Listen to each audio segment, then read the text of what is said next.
we're friends too. I Are was you? just saying that. I'm putting that on Don Cheadle, but he can't say no now, right? Yeah, that's right. Yeah. Allison and I did a Chinese opera together. Really? Would that be appropriate now? I think that's what I mean. I don't know what another name would be. That's what they called it. It was directed by Chen Shizhang, and Stephen Merritt did the music. It was called Peach Blossom Fan. Stephen Merritt Yeah. from Magnetic Fields. Yeah. It's like there's a Beijing opera style. And we had these other two instructors who were like a really big deal in Chinese opera who came to try to teach us. There was like stick moves and fan work and a lot of Wow. Yeah, I was not ever good at it. It was a lot of work.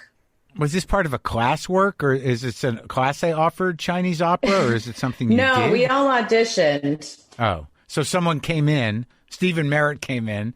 We're going to do Chen this at Cal Shizhang Arts. came in, yeah. Right. And worked with the I get school. And it was the opening of Red Cat. They did this show. If you're familiar with the Red Cat Theater. I did. I taped my last special there. Oh, okay. Well, yeah. So you've probably seen, there's probably a picture somewhere on the wall. I don't know. I'll go back and look. I'm sure there must be some. Yeah. of the Chinese opera that you guys did. Yes. Yeah. So were you doing comedy? Not yet. So I didn't really do comedy. I mean, we did some funny shows and I was a funny person, I think, but I was a serious actress until after college. Well, what kind of decision is that? Like you're just sort of, you get out of college at Cal Arts and then what do you do? I stayed around LA for a minute. I took a class at the Groundlings because my teacher said he thought I would do well. And I was sort of like, we'll see. And I loved it. And then, I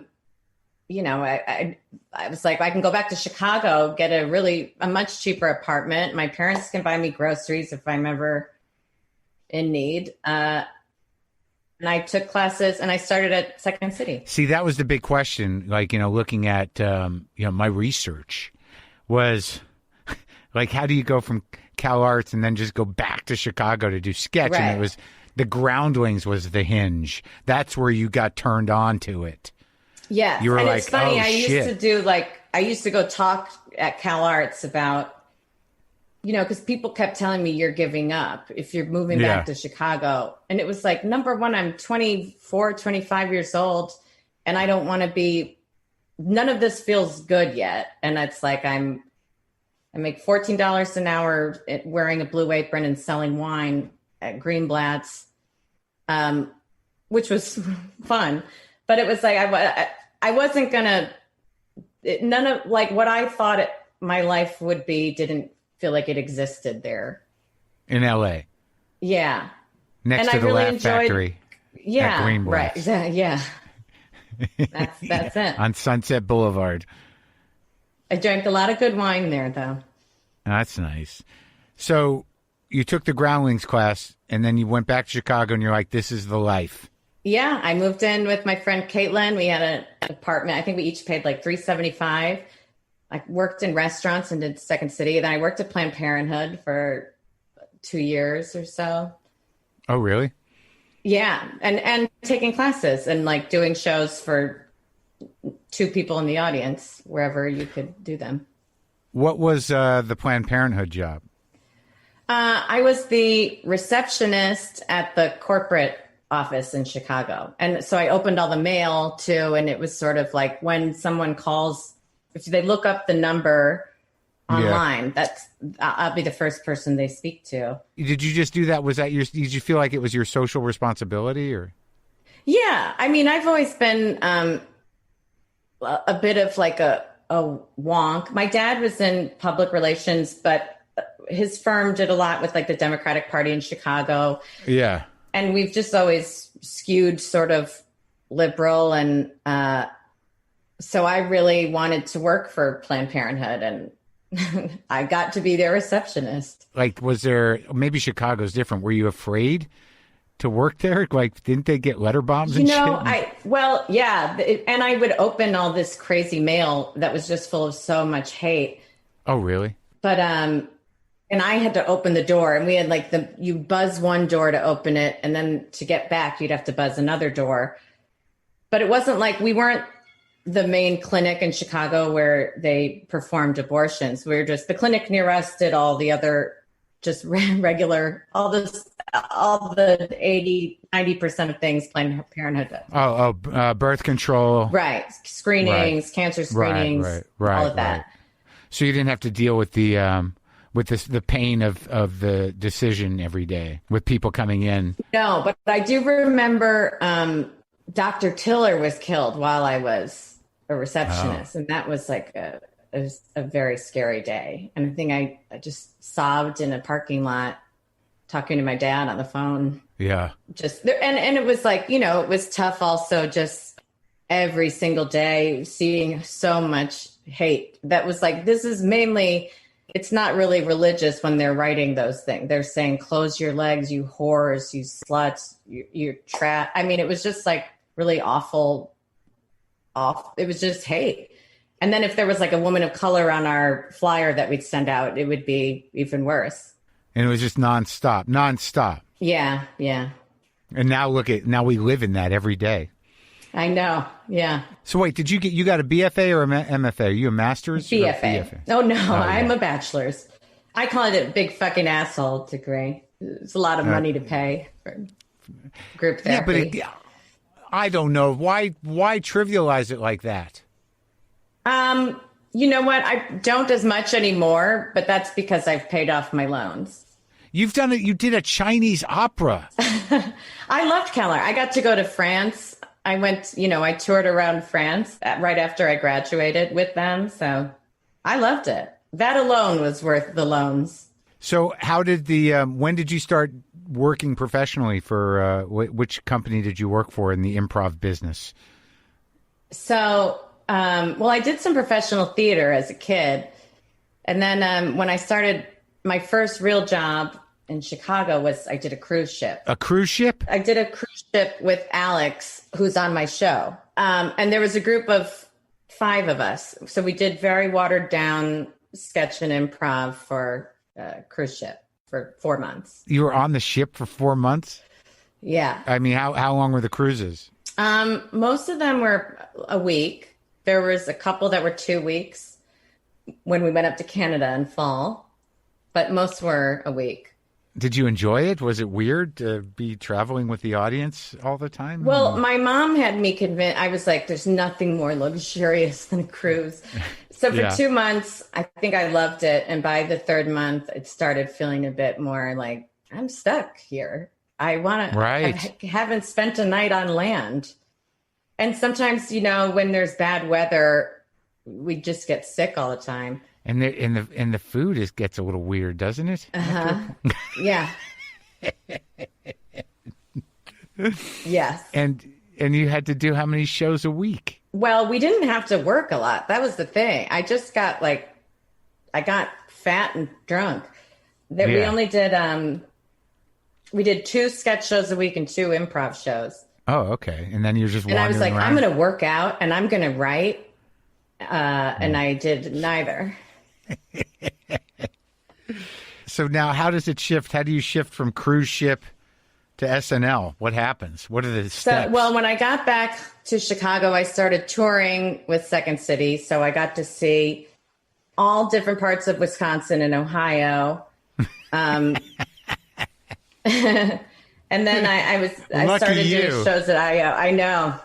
Yeah. Yeah. I've been all around the Midwest and worked with insane people. But then I did a show at IO, or I did a couple things at IO, and I worked in the box office there. I really liked IO. And it was the showcase there that I got hired from. Oh, okay. Improv Olympics. And that's not really there's not really a logical jump from that to SNL anyway. That's not like a thing that makes sense. No, I get it. But so there's the 2 different companies are Second City and IO, right?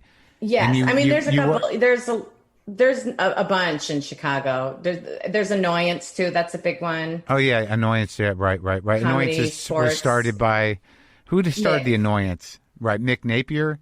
Yeah. But so what was the audition process for you? How did it happen?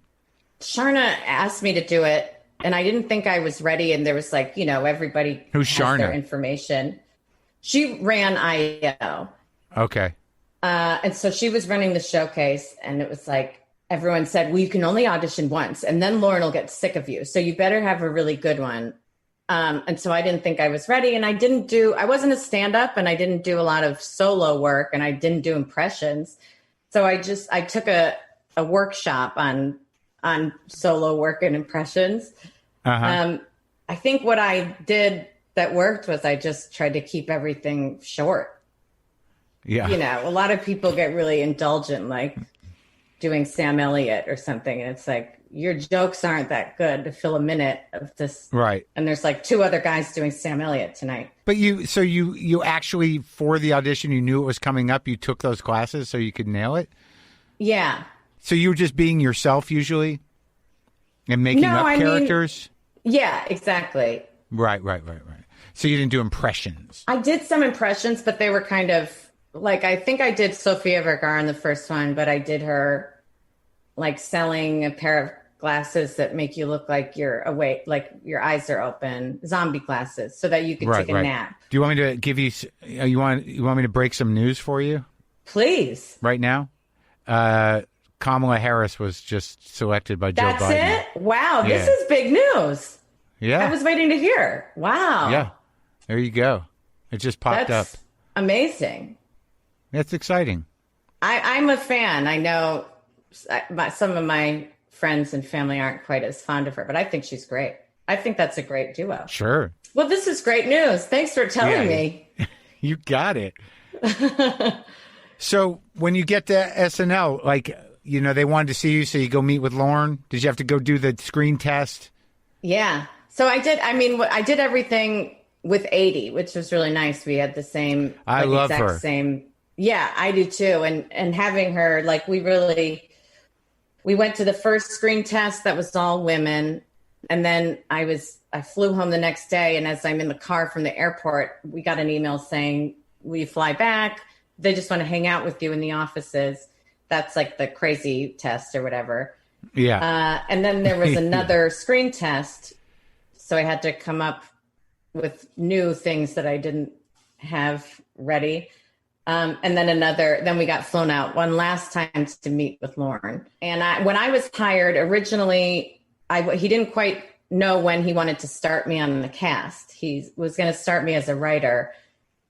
And then I found out that week I would join the cast. It went from writer to cast that quick in a week? Yeah. I went I guess I'm going to have to learn how to be a writer pretty soon. And you didn't have to. No, I didn't have to. I got to stay a bozo.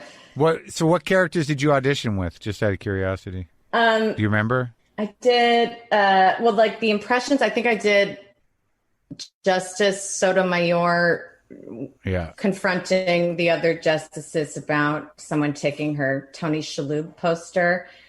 I did Cleopatra unrolling out of the carpet, like that'll, and she got up and laughed and was like, do you want to be my boyfriend? Surprise. And then I did like a little chubby boy who I saw. So I grew up around a lot of like mom and pop, or like Greek diners, restaurants. That's where I used to smoke as a teenager. And there was one nearby called Mother's Day. And I just remember this waitress had a three-peat Bulls tattoo on her arm that I loved. But there was this family, this really chubby little boy. And at the end of their meal, he went, "That was awesome. See you next Saturday." Oh, that was one of my. You kept that kid's memory alive. Yeah. If anything, his memory's alive. I don't know where he is now. I love Greek diners, and they don't happen everywhere. They only happen in certain places. Yeah. New Jersey, New York. I can't find them like Chicago. Like no, where in Rhinebeck? Probably not, but you could definitely find them in New York. There's a few, but I don't know why they know how to do that. I mean, I think I loved these because it was like we would go just have coffee and smoke cigarettes. Yeah. And like you could just get sit a bowl all day. of pasta salad, right? And sit all day. Exactly. Yeah, it's great. That's what life used to be. When is it going to come back? Fuck. So, all right. So you're at SNL. You're liking